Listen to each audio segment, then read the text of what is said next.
খাবি রে কেউ?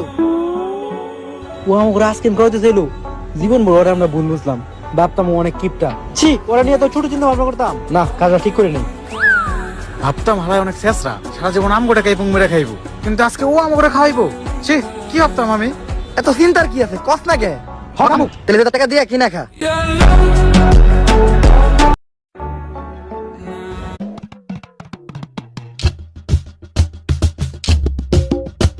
এজেন্ট, তুমি আবার বেগি প্যান্ট পরা শুরু করলা কবে থেকে?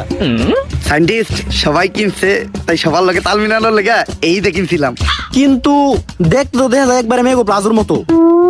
সায়েন্টিস্ট তোমার একটা কথা কই, কাউরে কইও না। এটা মূলত একটা ভাবির প্লাজ হইয়াছিল, আমি পইরা বেগি প্যান্ট করে চালাই দিতেছি। আর এটার কিন্তু একটা সুবিধাও আছে, একটা কিনলেই দুইজনে মিলামিশা ব্যবহার করা যায়। মেয়েরা পড়লে প্লাজো, ছেলেরা পড়লে বেগি প্যান্ট। কালি ওইটাও কি দিন আসছিল, ওই দিন আমি ছাদে আসছিলাম আর ছাদে প্রচুর বাতাস আসছিল।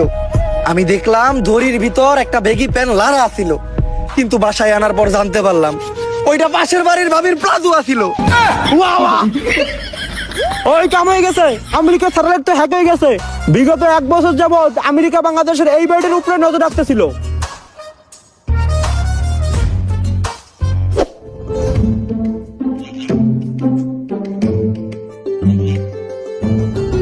বাড়ি তো এইটাই, কিন্তু আমেরিকা এই বাড়ির উপর নজর রাখতেছিল কেন? দেখতে তো দেখা যায় একদম ভূতের বাড়ির মতো। আমি samstar.com থেকে কিছু ইনফরমেশন পাইলাম, এই বাড়িতে যারাই যায় তারা আর কখনো ফিরে হয় নাই। তাই কি হইছে? আমরা কি ভয় পাই নাকি? আমরা হচ্ছে এই দুনিয়ার সবচেয়ে বড় এজেন্ট, সবার আগে আমরা সারে যাইবো। আমাকে লিডার কেরা? আমি। এই দুনিয়ার সবচেয়ে বড় এজেন্ট কেরা? আমি। আমাকে ভিতরে সবথেকে সাহসী কেরা? আমি। তাইলে যাইবো কেরা? আমি। তাইলে যান। আজকে যদি আমার কিছু হয় তাইলে তোরা সবাই ইতিহাসের পাতায় লেখা দিবি যে এর পিছনে সিরাজের হাত ছিল। আত সিরাজের তো হাতই নাই।